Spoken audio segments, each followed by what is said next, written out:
Hey guys, me coming in. We had a little scare this morning. Around 5:30, hubby woke up because he had to go to the bathroom. While he was downstairs, I was dead asleep.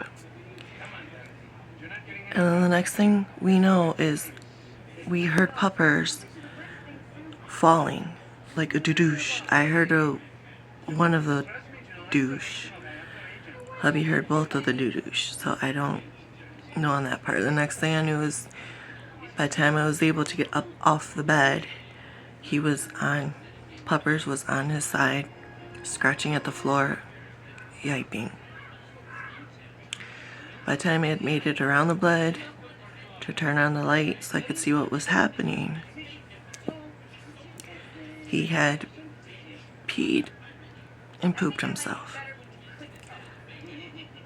And by the time I was able to bend over to reach him, to let him know I'm there, to calm him down, to check on him, he went from being on his side to on his stomach.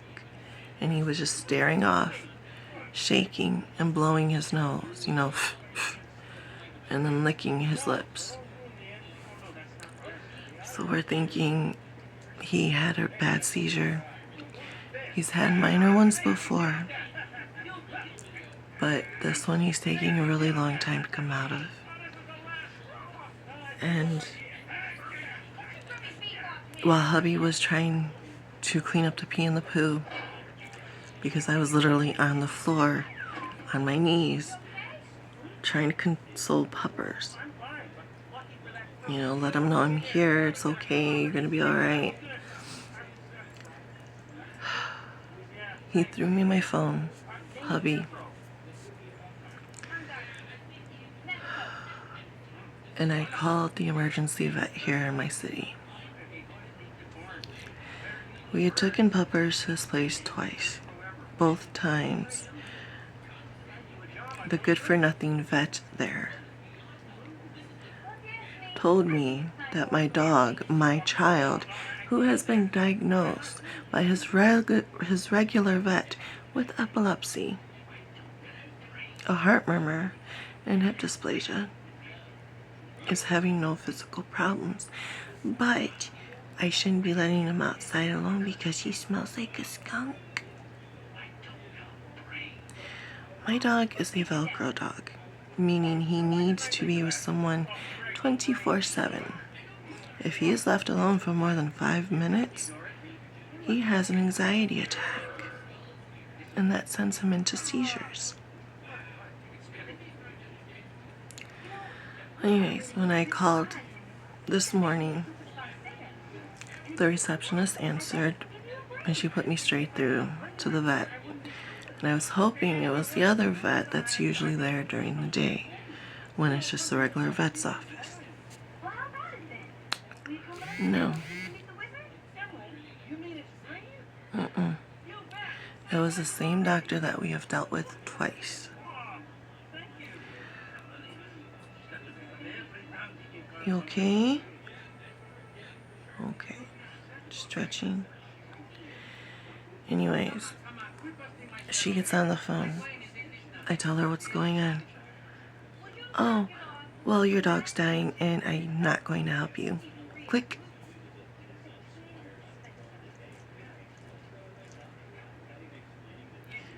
How can you be so fucking heartless? Isn't your job to try and save these animals? These beings that are part of people's families, that are bringing these individuals, these beings, to you for help for their beloved family members? And you do that shit. It's one thing to overcharge someone. It's another thing to assume something. But when you go and you pull something like that, you do not deserve that job. Anyways, as I'm on the point of screaming my head off because of the stupid moronic idiot that had just hung up on me who calls herself a doctor, her receptionist calls me back. Oh, I'm sorry the doctor hung up on you, but you should definitely call around and get your dog checked out because he is going to die.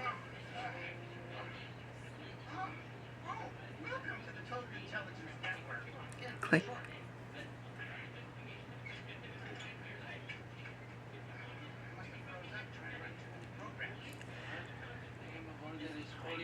So, for the rest of the day, he has been in that position pretty much since this happened. Hubby has picked him up. He was out in the hallway, in our doorway to the bedroom, and brought him over here to the recliner. I sat there on his bed and comforted him while hubby went back to sleep.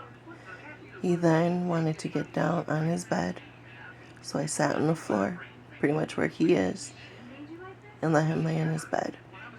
He then proceeded to go that way on his blanket,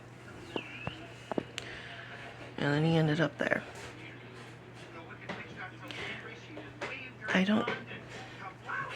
understand we're all gonna go eventually.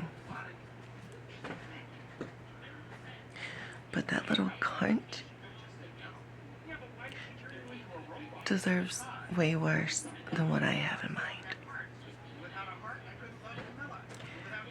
Like I said, trying to get help for my child, for my family member, an important part of my life. To be treated that way, I have slandered this place and this doctor online. So now, anyone looking at the reviews for this place will know even more to not bring their loved family members there.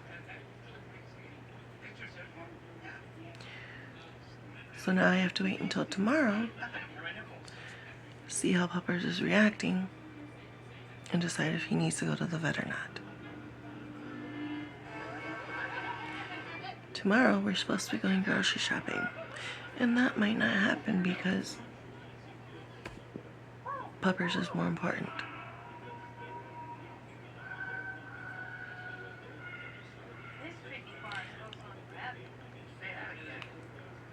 Great Lakes Pet Emergency, Dr. Grant, here in Saginaw, Michigan. Do not take your beloved fur baby there. If you cherish your fur baby, your pet, your family member, your loved one, do not take them there.